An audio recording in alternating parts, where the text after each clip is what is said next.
Althea Jefferson n'était qu'une femme parmi tant d'autres, conduisant tranquillement sur une route quelconque. Du moins, c'est ce que les policiers ont cru quand ils l'ont arrêtée sans raison, se sont moqués d'elle et l'ont humiliée comme une vulgaire délinquante. Ce qu'ils ne savaient pas, c'est qu'ils étaient sur le point d'arrêter l'une des personnes les plus puissantes du pays. Le soleil matinal brillait intensément sur la route qui traversait Millstone, en Caroline du Nord. Althea Jefferson conduisait paisiblement sa berline noire sans se presser, profitant de la musique à la radio. Elle se rendait au mariage de sa nièce et était partie tôt pour éviter les bouchons. À 52 ans, elle était une femme élégante aux cheveux gris attachés en un chignon discret, vêtue d'un tailleur bleu marine sobre. Soudain, des gyrophares rouges et bleus apparurent dans son rétroviseur. Althea soupira et se rangea sur le bas-côté, coupant la radio. 3 voitures de police s'arrêtèrent derrière elle et 5 agents en descendirent, menés par un homme grand et imposant à la moustache grisonnante. Permis de conduire et papier du véhicule, aboya le sergent Rick Donnelly en frappant à la vitre sans attendre qu'elle l'abaisse complètement. « Bonjour, officier. Puis-je savoir pourquoi vous m'arrêtez » demanda Althea d'un ton calme en cherchant ses papiers dans son sac. « Excès de vitesse et absence de ceinture » répondit Donnelly en examinant le permis. Althea Jefferson. Ce nom dit quelque chose. Je suis certaine d'avoir respecté la limitation et j'avais bien ma ceinture, répondit-elle en désignant la ceinture toujours attachée. Le policier ricana. Ah, donc maintenant vous allez m'expliquer comment faire mon boulot. Sortez du véhicule tout de suite. Althea hésita un instant. En tant que juge fédéral, elle connaissait parfaitement ses droits. Mais elle savait aussi ce qui pouvait arriver si elle révélait trop tôt son identité. Elle choisit de coopérer pour voir jusqu'où cela irait. « Très bien, officier. »« Je sors lentement, » dit-elle en ouvrant doucement la portière. « Main sur la tête, tournez-vous » ordonna Donnelly alors que les autres policiers s'approchaient. « Les gars, regardez-moi ça. Encore une qui pense pouvoir faire la loi ici. » La Martinaise se mit à rire. « Et sergent, elle a l'air du genre à appeler un avocat hors de prix. »« Là ouais. » « Eh bien, elle va devoir attendre longtemps, » répondit Donnelly en prenant les clés de la voiture. « On va fouiller ce véhicule. Je parie qu'il y a quelque chose de louche là-dedans. » Althea observa en silence pendant qu'il retournait sa voiture, jetant ses affaires par terre. Son cœur battait fort, mais son visage restait impassible. Ses années sur le banc lui avaient appris à garder son calme, même dans les pires situations. « Et sergent, j'ai rien trouvé, » dit l'agent Thompson en refermant le coffre. « Alors, on va inventer quelque chose, » murmura Donnelly, suffisamment bas pour qu'Althea n'entende pas clairement, mais elle comprit ses mots. « Madame Jefferson, vous êtes en état d'arrestation pour outrage à agent et suspicion de détention de substances illicites, » annonça-t-il à haute voix. « Officier, c'est absurde. »« Je n'ai commis aucun crime et vous n'avez rien trouvé dans mon véhicule, » répliqua Althea d'une voix ferme. « Taisez-vous. »« Ici, c'est moi qui commande, » hurla Donnelly en la plaquant contre la voiture. « Vous autres croyez toujours pouvoir débarquer dans notre ville et faire ce que bon vous semble, mais pas avec moi. » L'agent Rodriguez lui passa les menottes avec une force excessive. « Sergent, elle résiste à l'arrestation, » mentit-il sans vergogne. « Je ne résiste à rien. »« Vous voyez bien que je coopère depuis le début, » dit Althea en regardant un à un les policiers, mémorisant leur visage. « Menteuse. Thompson, tu l'as vu essayer de fuir ? » « Non, » lança Donnelly. Thompson hésita un instant puis acquiesça. « Oui, monsieur, je l'ai vu essayer de s'enfuir. » Althea secoua la tête, incrédule. Elle assistait à une conspiration en temps réel. En tant que juge, elle avait vu de nombreux cas d'abus policiers, mais n'avait jamais imaginé en faire elle-même les frais. « Emmenez-la au poste. On va voir si elle fait toujours autant la maligne après quelques heures en cellule, » ordonna Donnelly en la poussant vers la voiture. Assise à l'arrière du véhicule, Althea regarda par la fenêtre. Elle vit Donnelly au téléphone, gesticulant nerveusement. Elle ne pouvait pas entendre la conversation, mais son expression trahissait une certaine inquiétude. Le trajet jusqu'au commissariat se fit dans une atmosphère tendue. La Martinaise au volant ne cessait de la fixer dans le rétroviseur. « Madame la VIP, j'espère que vous avez de quoi payer une bonne caution parce que vous en aurez besoin. Althea resta silencieuse, observant les rues défiler. Millstone était une petite ville avec des maisons modestes et quelques boutiques au centre. Le genre d'endroit où tout le monde se connaît et où les secrets ne durent jamais bien longtemps. Elle se demandait combien d'autres avaient déjà vécu ce qu'elle vivait. En arrivant au commissariat, un vieux bâtiment en briques rouges, Donnelly les attendait déjà à l'entrée. Menez-la directement à l'enregistrement. Aucun traitement de faveur, ordonna-t-il. Sergent Donnelly, puis-je passer un coup de fil? C'est mon droit, demanda Althea, bousculée dans les escaliers. Et plus tard, madame. D'abord on fait votre dossier, répondit-il avec un sourire mauvais. Le téléphone tombe souvent en panne ici. Problème technique, vous savez. Althea fut conduite dans une petite salle où l'on prit ses empreintes et sa photo. Pendant toute la procédure, les agents lançaient des remarques méprisantes, riant et la traitant comme une vulgaire criminelle. Profession, Madame Jefferson, demanda la greffière, une femme d'âge mûr qui semblait mal à l'aise. Je suis juge fédéral, répondit Althea calmement. Un silence s'abattit sur la pièce. Donnelly éclata de rire. Ah, bien sûr. Et moi, je suis le président des États-Unis. Notez, sans emploi. Mais sergent, commença la greffière. Écrivez, sans emploi, Sandra. Cette femme ment, c'est évident, trancha Donnelly. Althea ne répliqua pas. Son heure viendrait. La cellule où l'on avait jeté Althea était petite, humide et empestait un mélange de désinfectant bon marché et de moisissures. 3 autres femmes s'y trouvaient, une jeune fille en pleurs, une vieille dame dormant sur un matelas mince et une femme d'âge mûr qui dévisagea Althea avec curiosité. « C'est ta première fois ici ?» demanda la femme qui se présenta sous le nom de Rosa. « Oui », répondit Althea, s'asseyant sur le seul espace libre du banc en béton. « Laisse-moi deviner, Donnelly et ses gars t'ont arrêté sur la route, dit Rosa en secouant la tête. Ils font ça toutes les semaines, surtout avec les femmes qui ont l'air d'avoir un peu d'argent. Comment ça? Demanda Althea, intriguée. Ils inventent des infractions. Ils t'arrêtent pendant quelques heures et après ils te proposent un arrangement. Tu paies une grosse amende et ils laissent tomber les accusations, expliqua Rosa à voix basse. C'est leur combine depuis des années. La jeune femme en pleurs releva la tête. Ils ont dit que j'avais agressé un flic, mais j'essayais juste de prendre mon téléphone pour appeler mon mari, sanglota-t-elle. Althea écoutait en silence, enregistrant chaque mot. En tant que juge, elle savait qu'elle venait d'être témoin de preuves d'un système de corruption organisée. Chaque détail pourrait un jour être utilisé devant un tribunal. « Et vous n'avez jamais porté plainte ?» demanda-t-elle. Rosa ricana amèrement. « À qui ?» Le shérif est un pote d'enfance de Donnelly. Le procureur joue au golf avec eux tous les samedis. Ici, c'est eux la loi. Mais il doit bien y avoir quelqu'un, insista Althea. L'écoute, tu as l'air d'être une femme bien.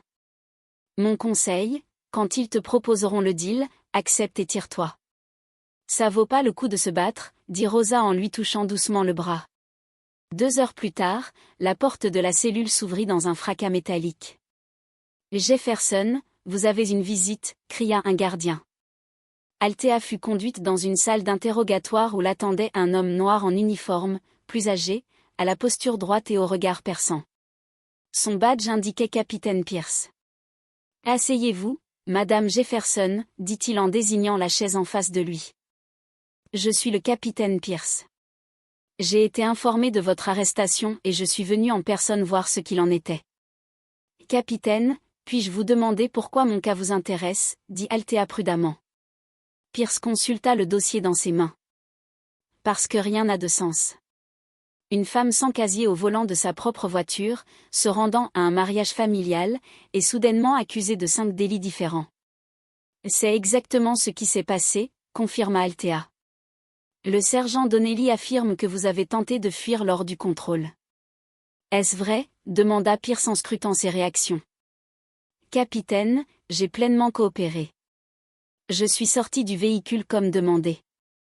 J'ai gardé mes mains visibles en permanence et je n'ai offert aucune résistance à l'arrestation, répondit-elle fermement. Pierce prit quelques notes. Madame Jefferson, j'ai 25 ans de service et je sais reconnaître quand quelque chose cloche. Quelle est votre profession? Althea hésita. C'était le moment de tout révéler, mais quelque chose lui disait d'attendre encore. Je travaille dans le système judiciaire, dit-elle, techniquement honnête. Secrétaire? Avocate, insista Pierce. Avant qu'elle ne puisse répondre, la porte s'ouvrit brusquement. Donnelly entra, visiblement énervé. Capitaine, que faites-vous ici? Cette affaire est de ma responsabilité. Je vérifie la procédure, sergent, comme je le fais toujours, répondit Pierce froidement. Ce n'est pas nécessaire. Tout a été fait selon le protocole, rétorqua Donnelly. Mais Althea perçut l'inquiétude dans sa voix. Et sergent, j'aimerais voir les enregistrements des caméras corporelles lors de l'intervention, demanda Pierce. Ah, à ce sujet, on a eu quelques soucis techniques aujourd'hui. Les caméras ont mal fonctionné, expliqua Donnelly à la hâte. Tiens donc, quelle coïncidence, murmura Pierce. Et celle des véhicules? Défectueuse aussi, répondit Donnelly, une goutte de sueur glissant sur sa tempe. C'est alors qu'un jeune policier apparut à la porte, essoufflé. Sergent Donnelly, il y a un problème dehors. Des voitures du gouvernement fédéral viennent d'arriver. Ils demandent à voir une certaine juge Jefferson. Un silence glacial s'abattit sur la pièce. Donnelly devint livide. Pierce écarquilla les yeux. Et Althea, elle garda un visage impassible, bien qu'un immense soulagement l'envahisse. Juge, demanda Pierce, la regardant droit dans les yeux. Capitaine Pierce, permettez-moi de me présenter correctement. Je suis la juge fédérale Althea Jefferson du tribunal fédéral du district et de la Caroline du Nord, déclara-t-elle en se levant avec dignité. Donnelly s'agrippa à la table pour ne pas flancher. C'est pas possible, balbutia-t-il. Aussi, c'est bien réel, sergent, dit Pierce en se levant à son tour. Et maintenant, nous avons un problème fédéral sur les bras. Dehors, on entendait les voitures s'arrêter, les portières claquer et des voix fortes résonner dans les couloirs du commissariat. L'arrivée des fédéraux signifiait que l'affaire avait pris une tournure bien au-delà de ce que Donnelly pouvait contrôler. Pour la première fois depuis son arrestation, Althea laissa apparaître un léger sourire. La justice arrivait à Millstone. Le bruit de pas fermes résonna dans le couloir du commissariat. Puis la porte s'ouvrit brusquement. Un homme grand aux cheveux blancs et au costume impeccable entra, suivi d'une équipe d'agents fédéraux et d'assistants. Althea le reconnut immédiatement. C'était Raymond Hunter, le procureur général des États-Unis. Où est la juge Jefferson? Demanda Hunter d'une voix autoritaire, balayant la pièce du regard. Procureur général Hunter, dit Althea en se levant. Je suis ici. Lorsqu'il vit Althea menottée, son expression se durcit encore davantage. Qui est responsable de cette situation inacceptable, lança-t-il, le regard fixé sur Donnelly. Monsieur, Nous ne savions pas qui elle était, balbutia Donnelly, tentant de conserver un semblant d'autorité. Vous ne saviez pas qui elle était, répéta Hunter, stupéfait. Sergent, la juge Jefferson instruit certaines des affaires fédérales les plus importantes du pays. C'est l'une des magistrates les plus respectées de cette nation. Le capitaine Pierce retira immédiatement les menottes d'Althea. Juge Jefferson, je vous présente mes excuses au nom de tout le département, dit-il, visiblement troublé. Capitaine Pierce, intervint Hunter. Je suppose que vous n'étiez pas impliqué dans cette affaire. Non, monsieur, je suis arrivé récemment et j'étais justement en train d'examiner certaines irrégularités dans la procédure. Parfait. Je veux que vous preniez le commandement de ce commissariat immédiatement, ordonna Hunter. Puis il se tourna vers Donnelly. Sergent, vous êtes en état d'arrestation pour violation des droits civiques, arrestation illégale d'une fonctionnaire fédérale, abus d'autorité et conspiration.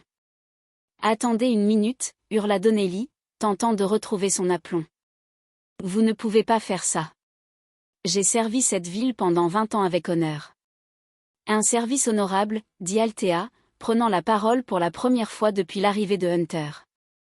Sergent Donnelly, au cours des 6 dernières heures, j'ai été témoin de fausses accusations, de mensonges dans des rapports officiels, de violations flagrantes des droits constitutionnels et d'un système d'extorsion parfaitement organisé. Hunter sortit un petit enregistreur numérique de sa poche. Juge Jefferson, avec votre permission, j'aimerais enregistrer officiellement votre témoignage sur tout ce qui s'est passé depuis l'interpellation. Avec plaisir, monsieur le procureur général, répondit Althea. Puis elle commença à relater méthodiquement chaque fait, chaque parole, chaque violation dont elle avait été témoin. Au fur et à mesure de son récit, Donnelly devenait de plus en plus nerveux. Elle ment. Pourquoi croiriez-vous elle plutôt que moi? Parce que, sergent, répondit Hunter d'un ton glacial, la juge Jefferson jouit d'une réputation irréprochable, bâtie sur plus de 20 ans de magistrature, et parce que nous avons d'autres témoignages. Un des assistants de Hunter entra dans la pièce avec une chemise de documents à la main. Monsieur, les femmes détenues dans la cellule ont tout confirmé. Madame Rosa Martinez affirme que ce commissariat opère un système depuis des années. Rosa Martinez, releva Pierce. Elle a été arrêtée cette fois ici au cours de l'année écoulée. Toujours pour des accusations qui ont ensuite été abandonnées. Exactement, confirma Hunter. Et à chaque fois, elle a dû payer des amendes importantes pour éviter des poursuites. C'est de l'extorsion, sergent Donnelly. Donnelly tenta une dernière manœuvre. Écoutez, je suis officiellement à la retraite depuis la semaine dernière. Techniquement, je ne suis plus policier. Vous n'avez aucune autorité sur moi. Hunter éclata d'un rire sec. Sergent, j'ai vérifié vos dossiers. Votre retraite ne prend effet que le 1er du mois prochain. Aujourd'hui, vous êtes encore un agent de la loi et donc pleinement responsable de vos crimes devant la justice fédérale. À ce moment, l'agent Martinez entra précipitamment dans la salle, visiblement paniqué. Sergent, il y a encore plus de fédéraux dehors. Ils récupèrent tous nos rapports et les enregistrements des dernières semaines. Martinez, dit Hunter calmement, vous êtes également en état d'arrestation. Conspiration pour violation des droits civiques, un crime fédéral. Un à un, les policiers impliqués dans l'arrestation d'Althea furent amenés menottés, Thompson, Rodriguez et même Sandra la greffière, qui avait été contrainte de falsifier le procès-verbal. Juge Jefferson, il y a quelque chose que vous devez savoir, dit Pierce. Durant mon enquête, j'ai trouvé des traces d'au moins 30 cas similaires sur les 2 dernières années. Althea ne sembla pas surprise. Capitaine Pierce, durant mon passage en cellule, les autres détenus m'ont raconté des histoires qui révèlent un schéma de corruption parfaitement rodé. Hunter se tourna vers tous ceux présents dans la pièce. Ce commissariat est désormais placé sous tutelle fédérale. Tous les dossiers des 2 dernières années seront réexaminés. Toute personne lésée par ce système aura droit à des réparations. Donnelly, désormais menotté, lança une dernière tentative désespérée. Juge Jefferson, vous ne comprenez pas. Cette ville a besoin d'ordre. Ces gens, ils ne respectent pas l'autorité.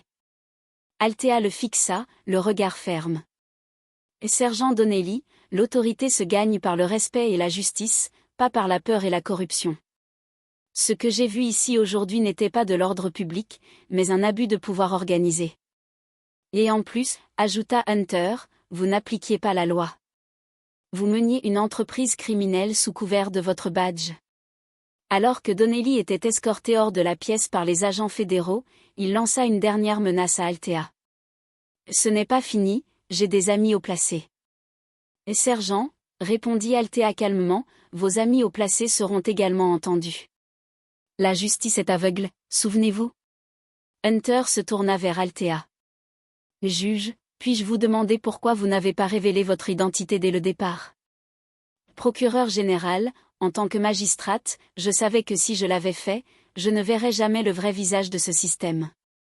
Il fallait que je le vive de l'intérieur pour comprendre pleinement jusqu'où cette corruption allait.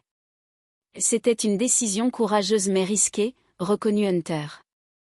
Ah, parfois, répondit Althea, pour que justice soit rendue, il faut se mettre à la place de ceux qui en ont le plus besoin. Le capitaine Pierce s'approcha. Juge Jefferson, au nom des policiers honnêtes de cette ville, je vous présente nos excuses. Je vous promets que cela ne se reproduira plus. Capitaine Pierce, je sais qu'il y a des agents intègres dans ce département. Vous en avez donné la preuve aujourd'hui. J'espère que nous pourrons travailler ensemble pour restaurer la confiance de la population envers la police, dit-elle en lui tendant la main. Alors que Donnelly et ses complices étaient emmenés, le commissariat de Millstone s'apprêtait à vivre une transformation radicale. La justice était arrivée. Plus rien ne serait comme avant. 3 jours après l'arrestation de Donnelly, le commissariat de Millstone ressemblait à une véritable fourmilière. Agents du FBI, auditeurs fédéraux et journalistes de tout le pays avaient envahi la petite ville. Althea Jefferson, installée dans sa chambre d'hôtel, révisait des documents lorsqu'elle reçut un appel du procureur général Hunter. « Juge Jefferson, nous avons des nouvelles importantes », déclara Hunter. « Notre enquête a révélé que la corruption est bien plus profonde que nous ne l'imaginions. Nous avons découvert des preuves impliquant le shérif Patterson, le procureur du district Williams ainsi que plusieurs élus municipaux. Nous parlons de plus de 200 cas documentés d'extorsion, d'arrestations arbitraires et de violations des droits civiques sur les 5 dernières années. » Althea soupira. « Cela signifie que des centaines de personnes ont été victimes de ce système corrompu. » Exactement. Et grâce à votre témoignage et à votre silence stratégique durant l'arrestation, nous disposons désormais de suffisamment d'éléments pour démanteler tout le réseau, répondit Hunter. Cet après-midi-là, une conférence de presse fut organisée sur la place centrale de Millstone. « Citoyens de Millstone », déclara Hunter. « Aujourd'hui, nous annonçons l'arrestation de 7 membres des forces de l'ordre, dont l'ancien sergent Rick Donnelly, pour violation systématique des droits civiques. Le shérif Patterson et le procureur Williams ont également été inculpés pour leur rôle dans ce réseau de corruption. » La foule réagit par des murmures mêlés de surprise, d'indignation et d'approbation. « Permettez-moi de vous présenter la juge fédérale Althea Jefferson, » poursuivit Hunter, une femme dont le courage exceptionnel a permis de révéler toute l'ampleur de ce système corrompu. Althea s'avança vers le micro. « Citoyen de Millstone, commença-t-elle. Durant les quelques heures que j'ai passées injustement incarcérée, j'ai rencontré des femmes incroyablement courageuses, victimes de ce système depuis des années. Rosa Martinez, qui se tient ici aujourd'hui, a été arrêtée à plusieurs reprises pour des crimes qu'elle n'a jamais commis, uniquement pour être extorquée. Ce qui s'est passé ici n'était pas de l'application de la loi, continua Althea. C'était une entreprise criminelle qui utilisait les insignes comme outil de chantage. Mais aujourd'hui, la véritable justice a triomphé. » Un journaliste lança depuis la foule, « Juge Jefferson, pourquoi ne pas avoir révélé votre identité dès le départ ? Parce que si je l'avais fait, je n'aurais jamais vu la corruption dans toute sa brutalité. En tant que magistrate, mon devoir est de protéger les droits de tous les citoyens, en particulier ceux qui n'ont pas les moyens de se défendre eux-mêmes, » répondit-elle calmement. Après la conférence, de nombreux habitants vinrent à sa rencontre. Une vieille dame appuyée sur une canne s'approcha. « Juge Jefferson, mon petit-fils a été arrêté 3 fois par Donnelly. Chaque fois, on a dû payer de lourdes amendes pour le faire sortir. Nous n'avions pas les moyens, mais nous avions peur de ce qui pourrait lui arriver si nous refusions, dit-elle d'une voix tremblante. Madame, vous pouvez désormais porter plainte contre ce commissariat. Le gouvernement fédéral a mis en place un fonds d'indemnisation pour toutes les victimes, lui expliqua Althea en lui prenant doucement les mains. Dans les semaines suivantes, les changements à Millstone furent radicaux. Le nouveau chef de la police, Pierce, mit en place des protocoles stricts de transparence. Toutes les interventions étaient désormais filmées et un comité citoyen indépendant supervisait les actions des forces de l'ordre. Donnelly et ses complices furent condamnés à des peines allant de 5 à 15 ans de prison fédérale. L'ancien sergent écopa de 12 ans de détention pour avoir dirigé le réseau. Un mois plus tard, alors qu'Althea était de retour dans son bureau au tribunal fédéral, sa secrétaire lui apporta un exemplaire du journal local de Millstone. La une annonçait fièrement, « Une juge-héroïne transforme la ville. Millstone devient un modèle de transparence policière. » Althea esquissa un sourire et accrocha la coupure au mur de son bureau, juste à côté de ses diplômes et distinctions. Mais celle-ci avait une signification toute particulière. Elle symbolisait le moment où elle avait quitté son piédestal de magistrate pour se battre aux côtés des plus vulnérables. Sa secrétaire Maria entra avec une nouvelle pile de documents. Juge, vous avez reçu encore plus de lettres de remerciement de Millstone et le Congrès a proposé une loi portant votre nom pour renforcer la supervision fédérale des services de police locaux. Maria, fixez une réunion avec les parlementaires. Si cette loi peut aider d'autres communautés à éviter ce qui s'est passé à Millstone, alors nous devons la soutenir, dit Althea. Ce soir-là, Althea assista enfin au mariage de sa nièce, reporté à cause des événements. Lors du discours du témoin, il déclara « Parfois les héros ne portent pas de cape, parfois ils portent une robe de magistrat et trouvent le courage de se mettre en danger pour protéger les autres. » 6 mois plus tard, Millstone était devenue une ville exemplaire. La criminalité avait chuté, la confiance envers la police s'était restaurée et Rosa Martinez était devenue une militante locale aidant d'autres victimes d'abus à obtenir justice. Althea Jefferson poursuivit sa carrière de juge fédéral, désormais dotée d'une expérience unique. Elle savait exactement ce que l'on ressent de l'autre côté du système et cela fit d'elle une magistrate encore plus juste, plus humaine et plus engagée. Son nom entra dans l'histoire non seulement comme celui d'une juge respectée, mais comme celui d'une femme qui eut le courage de subir l'injustice pour mieux l'exposer et transformer tout un système. Si cette histoire vous a touché d'une quelconque manière, dites-nous en commentaire ce que vous auriez fait à sa place. Partagez-la avec ceux qui croient encore que la justice peut triompher. Et n'oubliez pas de vous abonner pour découvrir d'autres récits qui méritent d'être entendus. Parce que parfois, tout ce dont le monde a besoin, c'est de quelqu'un qui refuse de se taire. Note, j'ai corrigé quelques erreurs mineures de cohérence ou de formulation, comme des noms mal orthographiés ou des mots incomplets, pour améliorer la clarté tout en respectant le texte original. Si vous souhaitez une version strictement fidèle sans aucune modification autre que l'ajout de ponctuation, faites-le moi savoir.